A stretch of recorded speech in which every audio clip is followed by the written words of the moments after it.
nanti akhirnya arahan-arahan bisa dimodif sedikit. Itu terjadi Pak di kami, di daerah itu seperti itu Pak.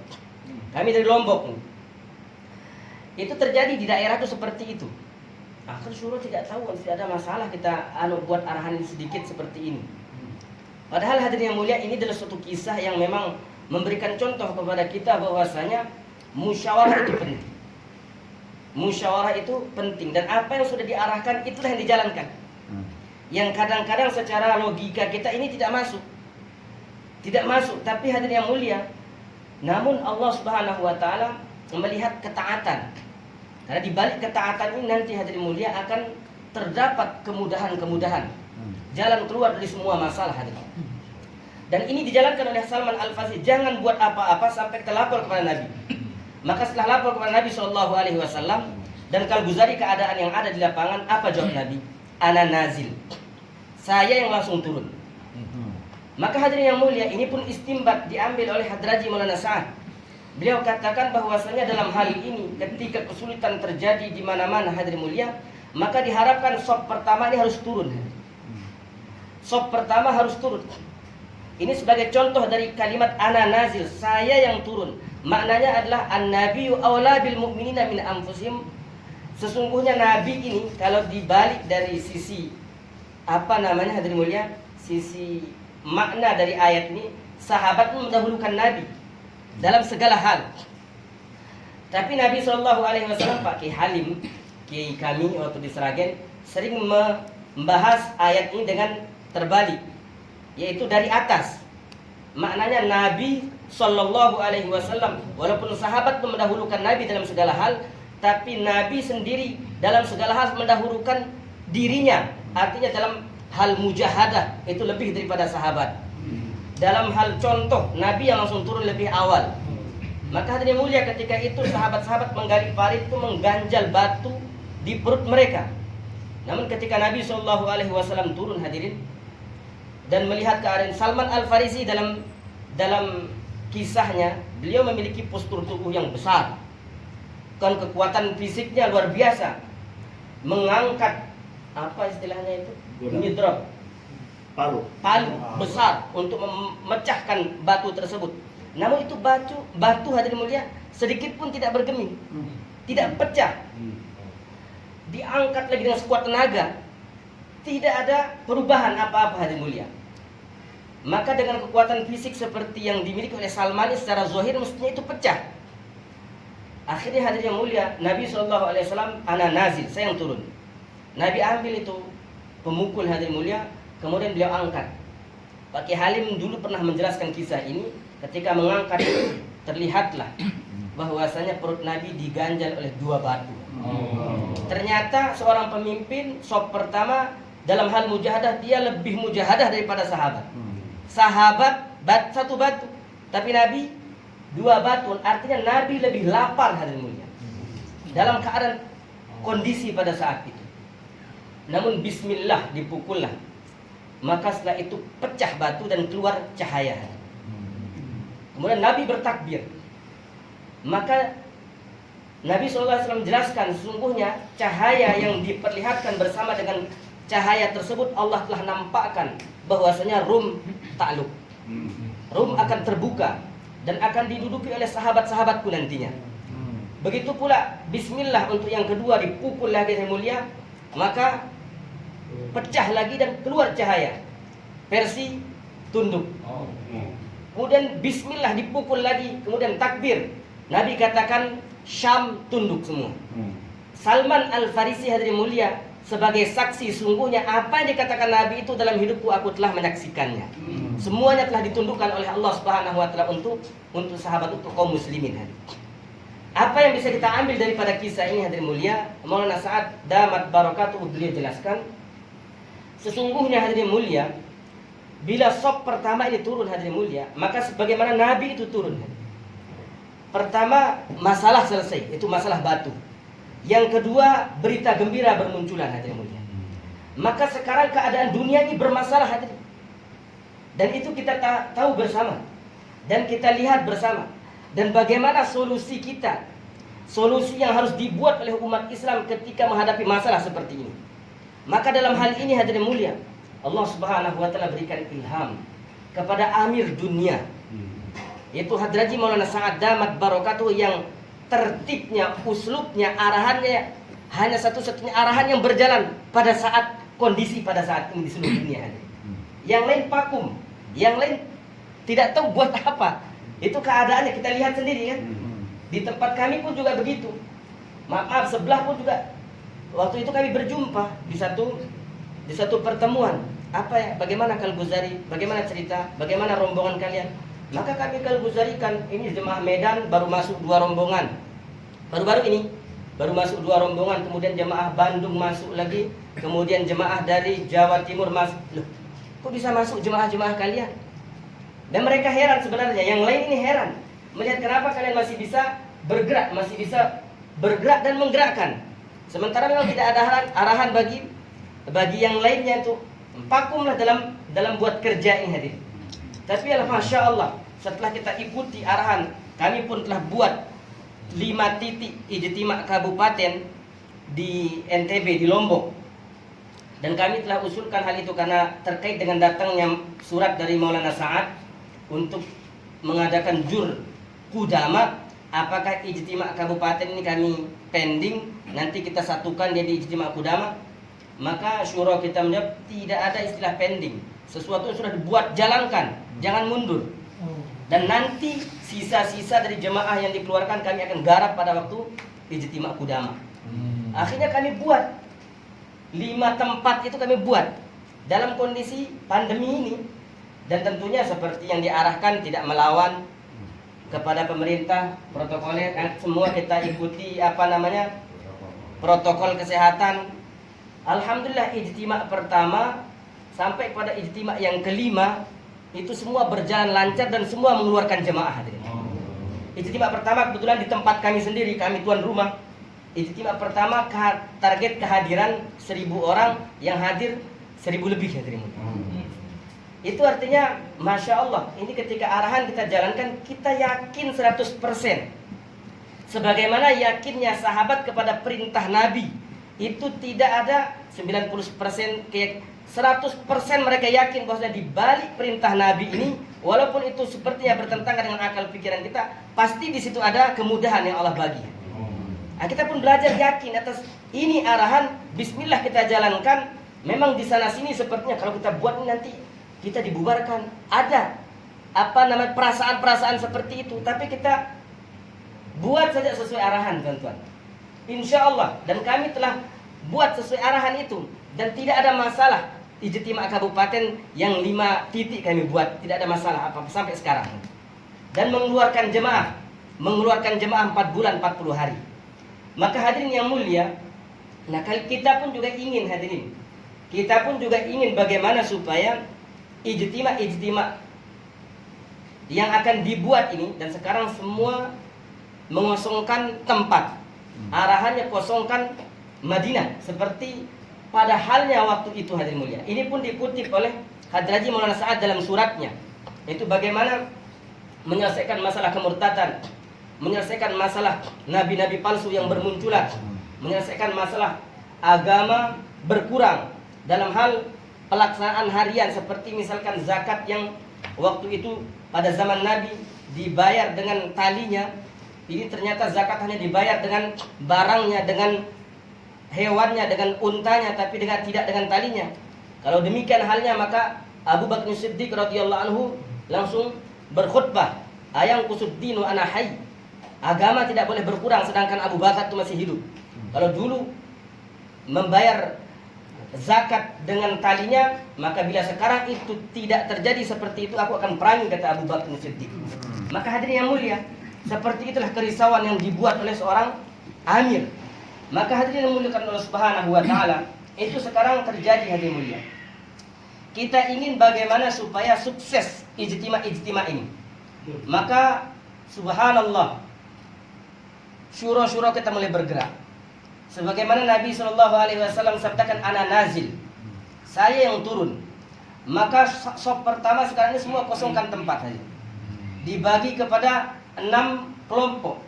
Dan kebetulan kelompok jemaah pertama ya, jemaah 1 ini bergerak ke 6 provinsi.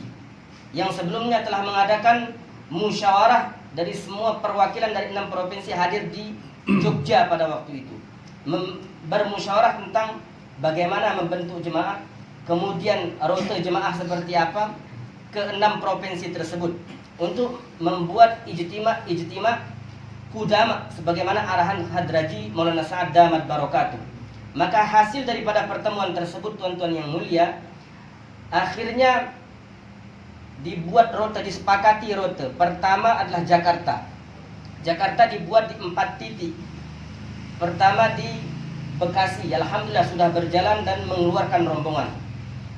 Begitu pula sekarang ini sedang berjalan dan insya Allah besok malam ijtima Kudama diadakan di titik yang kedua untuk wilayah Jakarta ini di Cilengsi. Ya. Kemudian berikutnya nanti di Tangerang dan nanti tanggal 8 9 ijtimanya Bapak-bapak sekalian.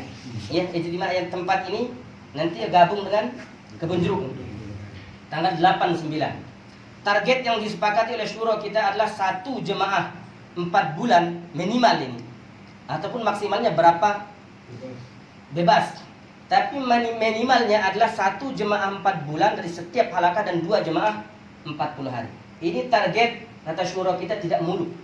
Tidak ini sebuah target besar, target yang sulit, tidak. Tapi ini standar yang insya Allah semua bisa menjangkau bila ini kita satu fikir, satu hati, satu gerak. Tuan-tuan yang mulia, tidak ada yang tidak punya masalah pada saat ini. Terutama ini sekarang rombongan yang bergerak ini sifatnya dadakan. Sifatnya ini takazah. Dan sekarang ini membaca keadaan seperti ini, itu bukan kita hitung-hitungan nisab. Baru saja kita keluar nisab kita, tapi sekarang ini hitungannya adalah takazah. Dan inilah perkara yang diinginkan untuk menyelesaikan masalah itu, hadirin.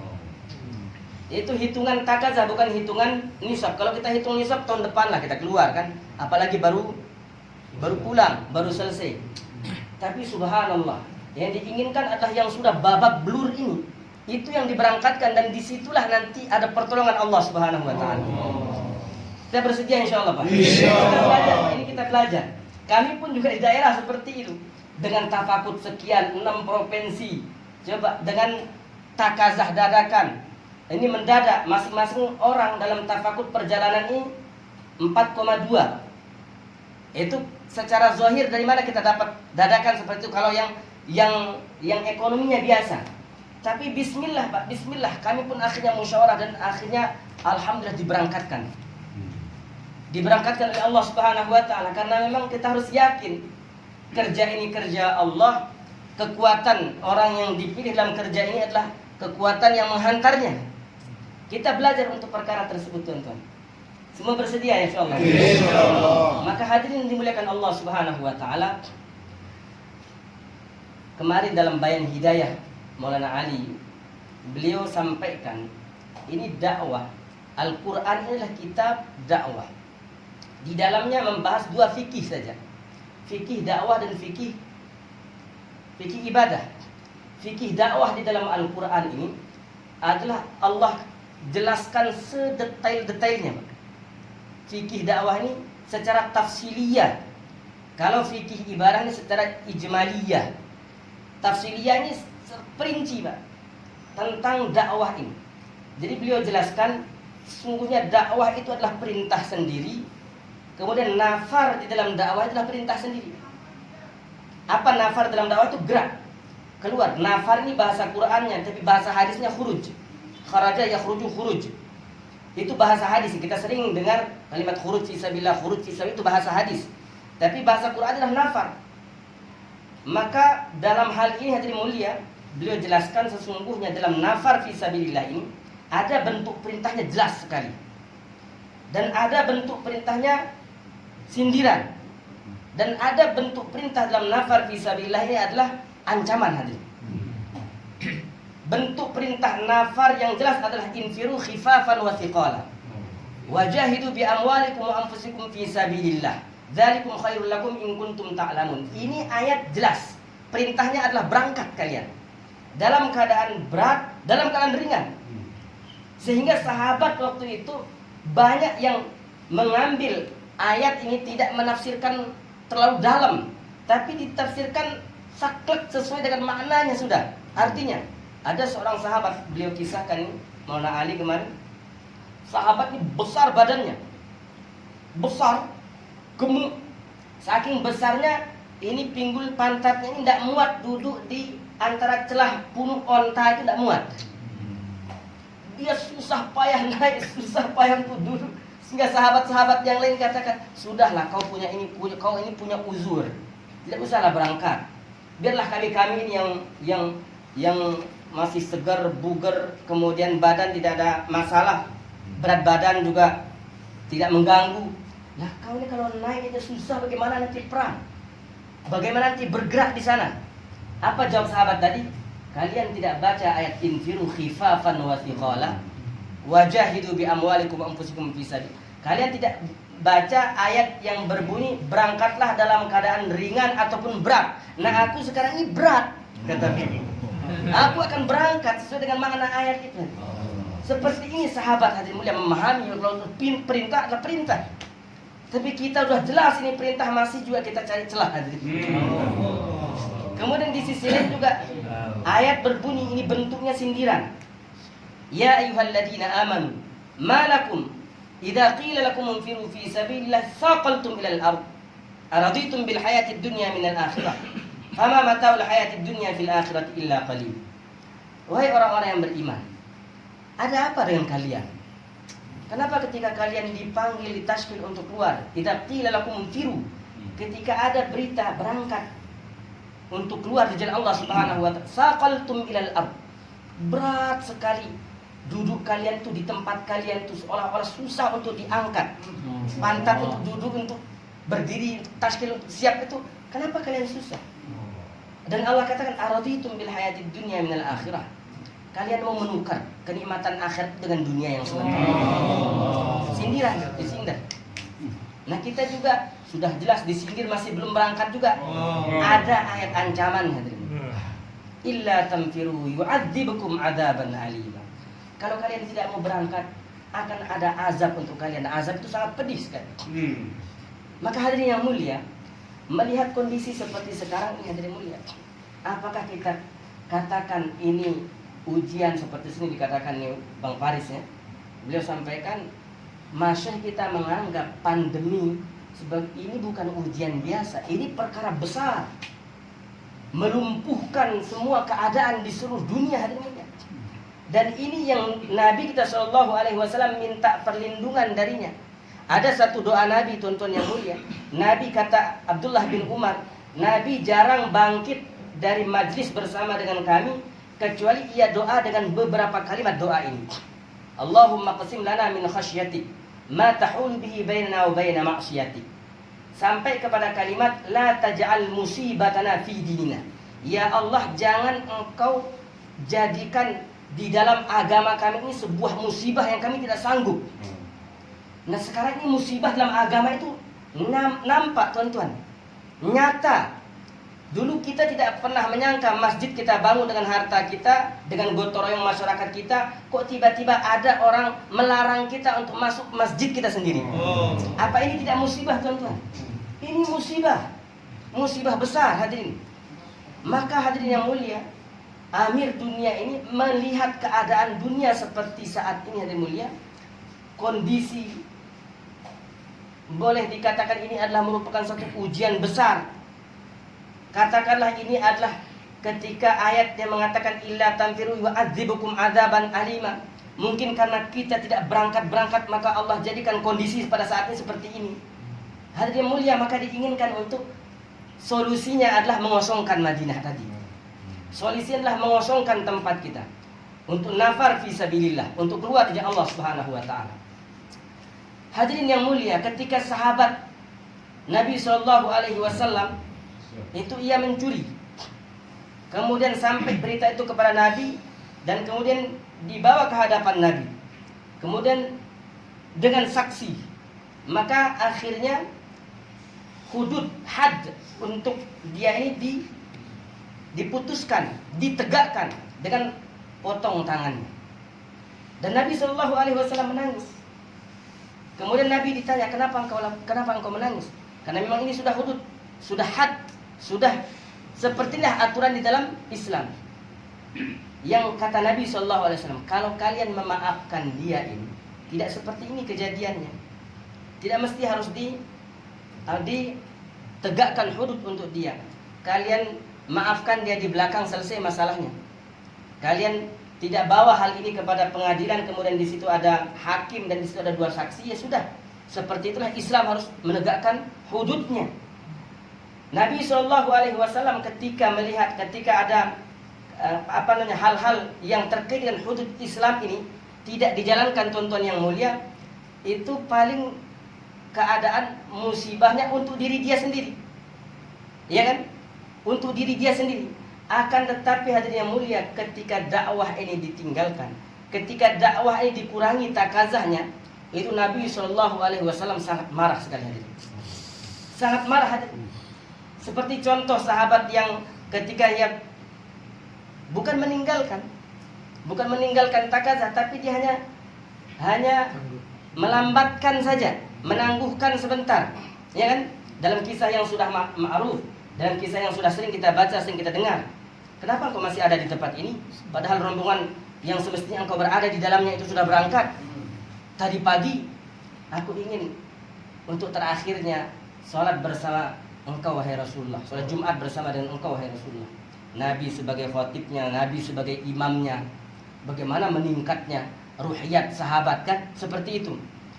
Jadi, dan saya punya kuda untuk bisa mengejar rombongan tersebut, sehingga setengah hari nanti saya bisa kejar dia. Apa jawab Nabi SAW? Ketahuilah wahai sahabatku, kau bukan ketinggalan setengah hari, tapi hakikatnya engkau telah ketinggalan 500 tahun masuk surga daripada sahabat kalian. Ini ketinggalan menangguhkan saja. Menangguhkan nafar fi sabilillah, bukan meninggalkan, tapi menangguhkan nafar fi sabilillah, seperti itu hadirin mulia. Akan tapi sebaliknya hadirin, orang yang keluar di jalan Allah Subhanahu wa taala ini, sehingga ada satu sahabat, dia datang kepada Nabi, ya Rasulullah, saya punya 6.000 dinar. 6.000 dinar ini saya akan infakkan supaya saya bisa mengejar pahala orang, keutamaan orang yang nafar fi sabilillah, orang yang keluar di jalan Allah. Apa kata Nabi SAW? Jangankan hanya 6.000 dinar, engkau miliki harta kekayaan dunia serta isinya, dan engkau infakkan itu di jalan Allah, sedangkan engkau tidak berangkat bersama dengan harta itu, engkau belum bisa menandingi ngantuknya dan kagetnya orang yang keluar dari jalan Allah. Abdurrahman bin Auf pada waktu itu terkenal dengan kekayaannya, dan dia memerdekakan sahamba sahaya begitu banyak sekali, sesuai dengan kemampuan harta bendanya. Merdekakan hamba sahaya yang begitu banyak. Sahabat-sahabat semua terkagum dengan keadaan itu, dengan amalan tersebut. Luar biasa. Abdurrahman bin Auf diberi keutamaan kaya, dan kekayaannya digunakan untuk memerdekakan sekian banyaknya hamba sahaya untuk dimerdekakan dengan harta bendanya. Mendengar sahabat-sahabat yang kagum dengan amalan dia tersebut, Abdurrahman bin Auf, maka beliau jelaskan, ketahuilah wahai sahabatku, ada amalan yang lebih hebat daripada ini, yaitu ketika orang yang sedang nafar fi sabilillah, khurud, keluar di jalan Allah Subhanahu wa taala, kemudian ia menaiki kendaraannya, ia menaiki kudanya, dan di dalam perjalanan dia ngantuk. Dalam ngantuknya itu akhirnya cemeti kuda tadi itu jatuh dari pegangannya, jatuh dari tangannya. Akhirnya ia berhenti. Kemudian setelah itu ia turun sejenak untuk ambil cemetinya, dan ia naik kembali dan melanjutkan perjalanannya. Turunnya tadi itu dan mengambil cemeti tadi, kemudian ia naik, itu lebih baik daripada amalan yang aku buat merdekakan sekian banyak hamba saya. Ini tuan-tuan yang mulia, keutamaan keluar di jalan Allah Subhanahu wa taala, nafar fi sabilillah. Apalagi dalam kondisi yang sekarang ini hadirin mulia. Sekarang ini syuro-syuro kita sudah bergerak di seluruh tempat yang ada di seluruh Indonesia ini. Dibagi kepada 6 bagian. Ada yang bergerak bagian Sumatera. Syuro kita dibagi kepada Sumatera. Ada yang bergerak bagian Jawa Barat. Kemudian ada yang bergerak di Jakarta, Kalimantan Jawa Timur dan Kalimantan semuanya. Kemudian Ternate dan Papua. Subhanallah. Semua sekarang syuro kita bergerak dan memberikan contoh. Kemudian begitu pula didampingi oleh semua faisalat provinsi dan 2 atau 3 orang dari ahli musyawarah provinsi. Maka kami dari Lombok ada 4 orang, kemudian dari Bali ada 3 orang. Kemudian sekarang bergabung dengan jemaah syuro jemaah 1 yang bergerak, itu yang amirnya, yang syuro kita di dalam rombongan 1 jemaah 1 ini lah Ustadz Masrohan dengan Bapak Faris ya. Dan sekarang alhamdulillah hadirin mulia. Jadi kita bergerak kemudian mengajak kepada semua penanggung jawab yang ada di tempat, yang ada di daerah, yang ada di provinsi, di mana syuro datang kemudian langsung memberikan bayan hidayah kepada semua penanggung jawab ahli musyawarah untuk bergerak juga. Begitu pula seterusnya terus bergerak hadirin mulia. Maka insya Allah dengan apa yang diambil istimbat oleh Hadraji Maulana Sa'ad Damat Barakatuhu ini adalah kisah yang sudah pernah terjadi hadirin. Yaitu ketika sahabat mengalami kesulitan seperti ini, bagaimana cara penyelesaiannya. Maka tidak ada jalan lain hadirin mulia. Cara penyelesaian yang pertama diambil daripada istimbat ketika Nabi meninggal dunia, Abu Bakar mengambil sebagai amir pada waktu itu, dan beliau membuat sebuah keputusan kosongkan Madinah. Hadirin yang mulia, secara zahir ini Madinah mau diserang, kenapa harus dikosongkan? Itu secara zahir berlawan hadirin mulia. Tapi karena memang itu telah diajak oleh Nabi SAW dalam masa sulit seperti itu, kita harus bergerak, sempurnakan amal, sempurnakan takazah, maka nanti Allah Subhanahu wa taala akan selesaikan masalah. Maka sepentingnya perkara ini tuan-tuan yang mulia, kita bagi nama kita tuan-tuan ya. Insya Allah kita termasuk yang semua yang hadir ini, kita termasuk dalam rombongan yang bergerak insya Allah dalam kondisi seperti saat ini. Terakhir tuan-tuan yang mulia, satu kisah pendek. Kita sudah pernah dengar ini versi Pak Ki Halim dulu, syuro kita menjelaskan ini kisah ini. Kami teringat dengan kisah ini karena memang saat ini seperti itulah keadaan itu. Jadi artinya baru saja pulang ditaskil lagi. Seperti itulah yang terjadi pada Abu Bashir. Abu Bashir seorang sahabat yang waktu itu berangkat meninggalkan istrinya sedang sakit. Istri sakit keras, anak hanya satu-satunya anak. Umurnya 8 tahun, namanya Bashir, anak kecil ini. Kemudian akhirnya diberangkatkan di jalan Allah. Hadirin yang mulia, berangkatnya dengan meninggalkan istri dalam keadaan sakit seperti itu hadirin. Dan itu ditaskil ketika sholat berjemaah yang tidak ada persiapan Abu Bashir itu berangkat hadirin. Tapi dia diputus untuk mengambil satu rombongan syariah, rombongan kecil dalam satu pasukan hadirin. Maka hadirin yang mulia, sekarang anak kecil mengambil posisi ini, dididik dalam mujahadah seperti itu, mengambil posisi bapaknya untuk khidmat kepada ibunya yang sakit. Karena apa yang bisa dibuat oleh anak kecil ini umur 8 tahun? Hanya ngambil air mungkin ya, menuntun ibunya ke kamar kecil, itu saja. Masa tidak bisa? Hadirin yang mulia, sepertilah kondisi dan keadaan seperti itu Nabi SAW tahu hadirin. Tapi inilah dalam mujahadah seperti itu didiknya sahabat Nabi SAW. Maka hadirin yang mulia, anak kecil pun dia akhirnya ikut berkorban. Dia korbankan waktu main-mainnya bersama dengan teman-teman sebayanya. Dia sekarang sibuk khidmat bersama dengan ibunya. Setiap sore anak kecil ini dia tengok keadaan luar, anak-anaknya teman-temannya memanggil untuk bermain-main. Tapi dia tidak bisa meninggalkan ibunya seperti itu. Dan dia bergumam, kapan ayah pulang, kapan ayah pulang. Terus menerus seperti itu.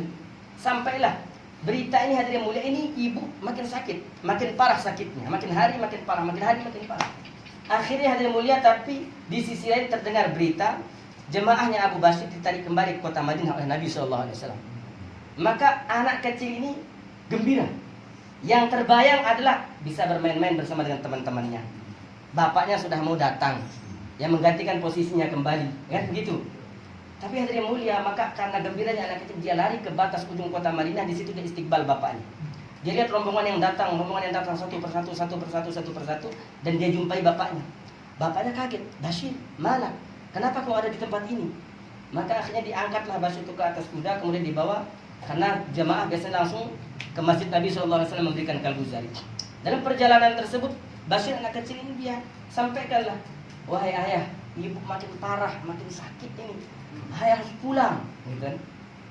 Maka akhirnya tibanya di hadapan Nabi Shallallahu Alaihi Wasallam. Nabi Shallallahu Alaihi Wasallam sedang menunggu kedatangan rombongan ini. Yang ditunggu adalah Abu Bashir itu. Karena ada satu rombongan lagi yang butuh amir Abu Bashir. Maka di saat itu Abu Bashir ini dia sampaikan kepada Nabi, ya Rasulullah, ini anak saya Bashir, umur 8 tahun. Dia memberitahukan kepadaku sesungguhnya ibunya makin parah sakitnya. Sekarang saya harus bagaimana? Itu kembali kepada keputusan engkau, wahai Rasulullah. Saya harus berada di masjid, saya harus pulang ke rumah. Itu kembali kepada keputusan engkau. Nabi SAW karena ini sudah ditunggu, hadirin yang mulia, beliau pun memberangkatkan Abu Bashir. Sekarang engkau amiri satu rombongan ini kembali. Engkau harus berangkat kembali. Hadirin yang mulia, subhanallah. Anak kecil tadi itu al-adlu ya Rasulullah, al-adlu ya Rasulullah. Dia katakan, wahai Rasulullah, di mana keadilan? Baru saja bapak saya harus baru saja sampai gitu, belum sampai ke rumah, sementara ibu saya makin parah. Maka yang terbayang, yang terlihat oleh Nabi Shallallahu Alaihi Wasallam adalah negeri akhirat, tuan-tuan. Yauma yafirrul mar'u min akhihi wa ummihi wa abihi wa sahibatihi wa bani. Nabi tidak rela melihat sahabat-sahabat nanti bercerai-berai nanti di akhirat.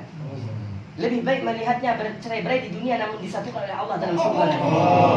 Dan itu hal yang mulia dibacakan oleh Nabi SAW di hadapan para sahabatnya.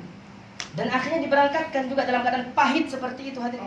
Anak kecil ini hilanglah, sirna lagi kembali. Bayangan dia bisa bermain dan bersama dengan teman-teman. Seperti inilah Nabi SAW mendidik, hadirin. Subhanallah. Akhirnya dia pun kembali seperti biasa. Dia korbankan masa bermainnya bersama dengan kawan-kawannya. Dan kemudian akhirnya, hadirin mulia, makin hari singkat ceritanya, Abu Bashir diberangkatkan. Dan makin hari makin parah sampai kepada idza jaa ajaluhum la yastakhiruna sa'atan wa la yastaqdimun.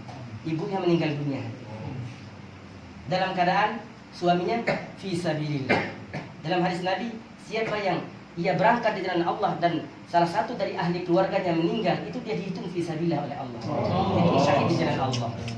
Ridho dengan keputusan Allah Subhanahu wa taala dan Rasulnya. Maka akhirnya, hadirin mulia, sahabat-sahabat berdatangan untuk menguburkan jenazah tersebut. Mulai daripada memandikannya, mensolatkannya, kemudian menguburkannya. Semua sahabat-sahabat datang untuk merayu anak kecil agar tinggal di rumah mereka. Wahai Bashir, tinggallah bersama dengan kami. Ada temanmu di sana seumuran dengan engkau. Tapi apa jawab anak kecil? Aku tidak meninggalkan rumahku sampai bapakku pulang.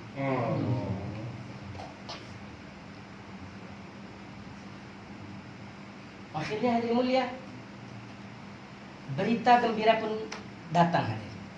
Setiap sore hari dia keluar dari rumahnya, kemudian ia tengok dan bergumam, kapan ayah pulang, kapan ayah pulang. Terus menerus seperti itu. Sudah tidak ada semangat dia untuk bermain-main bersama dengan teman-temannya.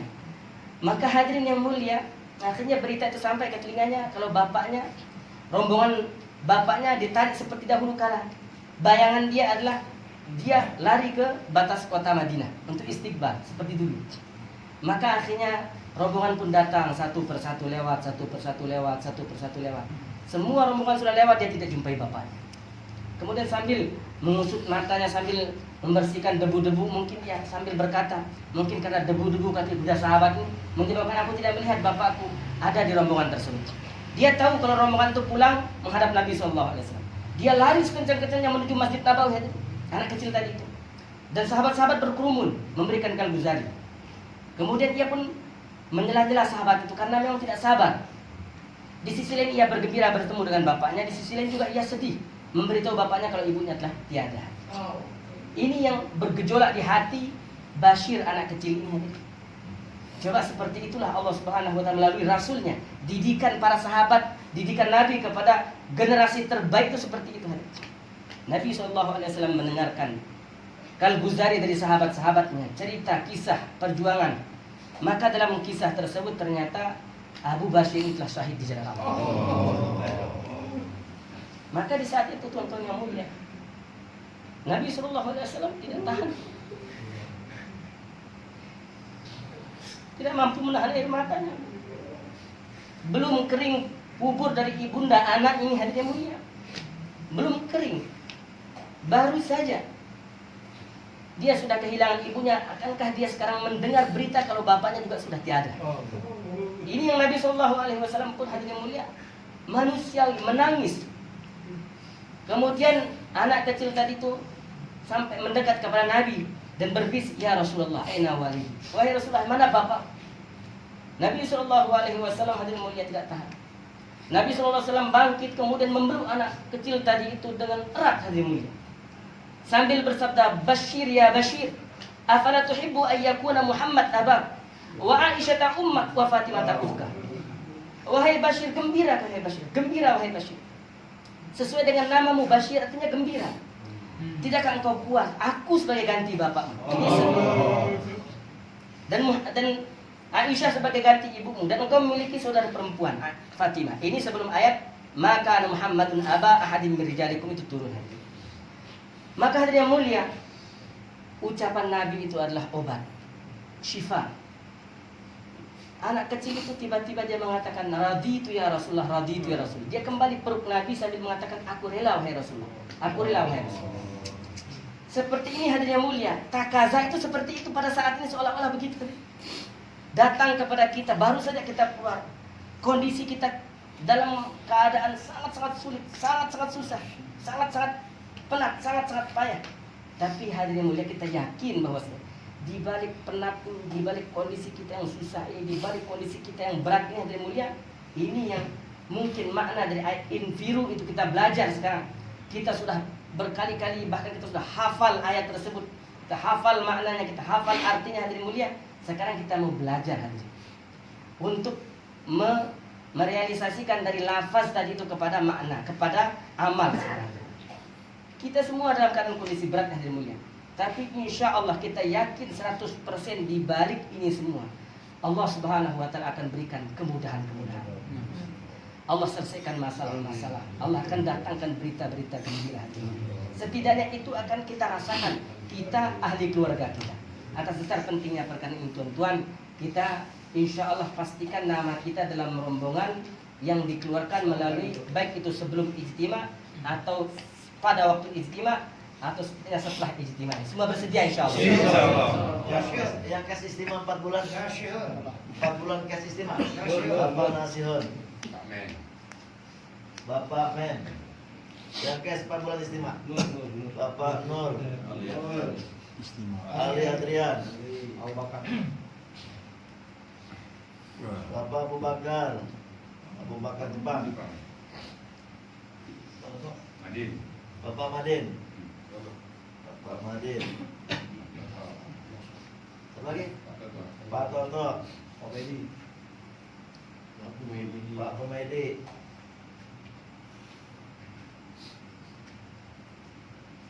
Ada lagi? 1, 2,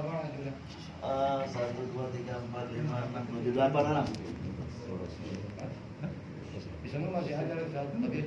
Baik, yang 40 hari cash, 40 hari cash Jurkudama, 40 hari cash Jurkudama.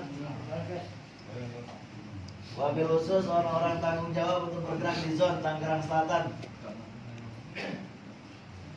Yang pengen namanya Basir, yang pengen jadi Basir. Masya Allah. Basir beneran, mau ngomong Masya Allah. Gembira, Basir gembira. Gembira nanti di sorga. Ya, Basir. Yang cash 40 hari di istimewa untuk gerak di zona Tangerang Selatan. Kalau Desember Untuk usul-usul lagi kawan-kawan sampai menjelang musyawarah nasional. 4 bulan, TK. Baik yang 4 bulan, Kita majuin aja. 4 bulan sampai musyawarah nasional, Pak. Tanggal 12 Desember. 4 bulan 12 Desember. Bangun. Ya, Abu Bakar Yas, munas. Ada bulan munas. Amin. Bapak Nazir, Bapak Iwan. Lalu satu-satu. Kalau kabul, kalau mudahkan Ustaz. Asmodi, Bapak Asmodi. Sidik, Saudara Sidik. Desember B. Ahsan, Saudara Ahsan. Allah kabul. Pak Mulyadi. Hah? Feris. Barung. Lawannya. Ah, Diki. Haji Sewani tuh. Haji Sarwane. Haji Sarwane. Lawannya. Hah? Sehwane. Sehwani. Sehwane. Diki ya? Diki. Sampai belum Siapa lagi tercatat. nih? EB 4 bulan Desember. Hah? Erwin Burhan. Erwin Burhan. Amin ya Allah. Haji Sesidik?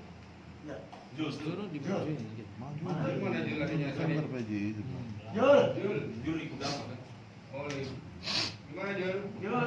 Desember. 2, 3, 4, 5, 6, 7, Desember, 11. Sidik apa? Si Jul. Jul. Desember Jul ya? Desember ya, tanggal 12 soalnya. 15 kita main hidayah. Jul apa namanya? Zulkifly. Kipli. Allah kabul, Allah terima. Allah mudahkan. Pakai iya dia belakangnya. Pakai iya fly. 40 hari Desember. 40 hari apa musyawarah nasional. 40 hari. Madi. Ustaz Madi. Ya. Iwan. Suhada. Ini pernah keluar berapa hari? 40 hari. Madi ini. 40 hari. Bang Yadi. Ya, Suhadi. Suyadi. Asep. Asep. Basir lah. Apa lagi? 40 hari. 40 hari musyawarah. Abdul Basir lanjutkan lagi setelah ikhtiar. Iya, lanjut lagi ya. Desember. Ya, Basir ikut Ini lagi. Abdul Basirnya ini orangnya. Jamaahnya tuh. Berarti ikut jamaah tuh lagi. Boleh saya. Dua orang. Desember. Iwan Darmawan. Yang 40 tadi. Baru 7 orang nih. Hah? Ilham. Hari. 40 hari. Akmal.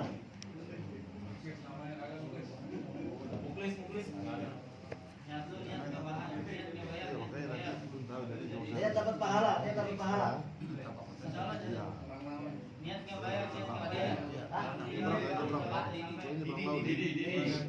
Sepuluh Bapak Didi.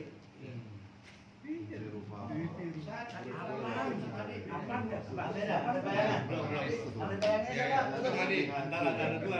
Bang Yas, Faisalat, ambil bayangan 40 hari sama. Ada dua. Ayo aja. Apa? Ambil bayangan siapa? Allahumma sholli ala sayyidina Muhammad. Ustaz Mahdi. Ustaz Mahdi. Imam Mahdi. Iya. Iwan orangnya mana aja Mas Ulu? Kemudian, saudara sekalian, Iya. ya, dalam isi surat itu kita punya target keluarkan jamaah rijal juga termasuk masturat sebetulnya. 40 hari masturat. Ya. Jadi sekalian keluarkan jamaah rijal juga ditargetkan ada mulai dalam surat tersebut itu dikutip juga untuk takaja keluar 40 hari masturat. Dalam periode seperti ini gitu. Mas. Tapi dia harus selama 4 bulan. Oh, setelah 40 hari. Setelah 4 bulan, Ustaz. Setelah 40 hari. Iya, sambung, Ustaz, sambung.